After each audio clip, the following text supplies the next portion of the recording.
Chapter 95. Jeremy opened the passenger door of his father's Porsche and slipped into the seat. He reached for the seat belt. "You do not need that." He let go of it.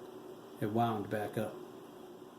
Thomas armed their home security system and made sure the front door was locked. It was a family ritual when no one was home. The hills, the beautiful hills. Thomas looked up to the hills surrounding the town. They protected Lancaster from the bigger towns nearby and their bigger problems. The only time he was ever away from here was Harvard Law School, where he earned his degree and met Virginia. She worked as a waitress, paying her way through Boston Technical College. It was love at first sight. When Thomas graduated, he brought his fiancée home with him. Virginia graduated the year before with a degree in architectural drafting. She adored Garth and Amanda McKee, her future in-laws. Time to go. Thomas smiled as he walked to the porch. He remembered how quickly his parents took to Virginia. Her parents were gone. Christopher Boudreau died from a stroke when she was 10. Catherine died from cervical cancer when she was in college. Amanda treated Virginia like family. They planned every detail of the wedding. Amanda fawned over the beautiful bride her shy and reserved son managed to woo. They married a month later in a small cemetery at St. Peter's. Garth stood as Thomas's best man. Amanda was the maid of honor. Thomas wouldn't allow any other man to stand up for him. Garth was a retired supervisor from Pratt & Whitney. He was a hard worker, a loving father, and Thomas's best friend. Chris was born 7 months later.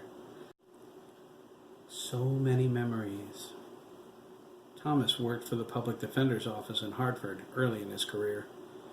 Thurman Milner was the district attorney. He was from the old boy network. He slid his conviction percentage up through plea bargaining. Thomas threw Thurman for a loop the first time he refused a plea agreement. The case was going to court. It remained like that until Thurman returned to his private practice. Thomas whipped him every time.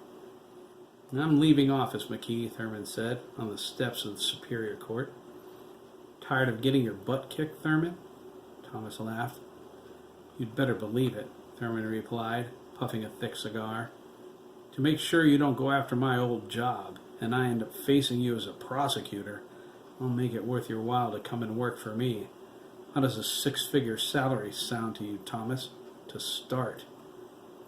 It sounded fine. Good career, good life. Thomas climbed into the Porsche. He looked at their home and smiled. "I'm happy," he thought. "So damned happy." Jeremy reached over and poked his father in the ribs. "Today, okay?" he said. "I don't want to be late. I have to warm up." Thomas nodded and started the car. The seatbelt warning light flashed, but it went out. He looked over his shoulder as he backed out of the drive.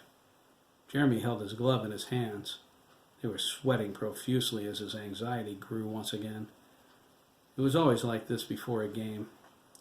His groin itched, his head swam, and all he saw were his teammates' faces. His grandfather would be there too. He taught Jeremy how to pitch. Today was so special, he wanted to do better than ever before, but he was scared. Jeremy wondered, can I overcome it? God, help me, please. Come, Thomas. Faster. They reached the bottom of Satchel Hill quickly. Jeremy noticed people exiting their cars in the market parking lot. Go. You do not want your son to be late. Thomas reached over as they pulled onto Route 41. He groped his son's shoulder. Don't worry, sport, he said, looking at Jeremy as they entered the lane. You'll do fine. Jeremy nodded, but his attention was diverted from his father's voice to something ahead of them. A tractor-trailer came out from behind the market, barreling toward Route 41. Its back doors were open and swinging.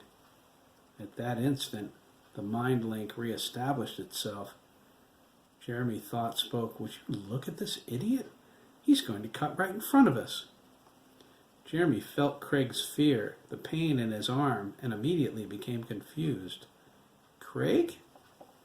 The tractor trailer raced out in front of the Porsche and cut sharply left, headed right for them. Thomas was looking at Jeremy. The last thing he saw was his son's eyes grow wide before the entire world went black.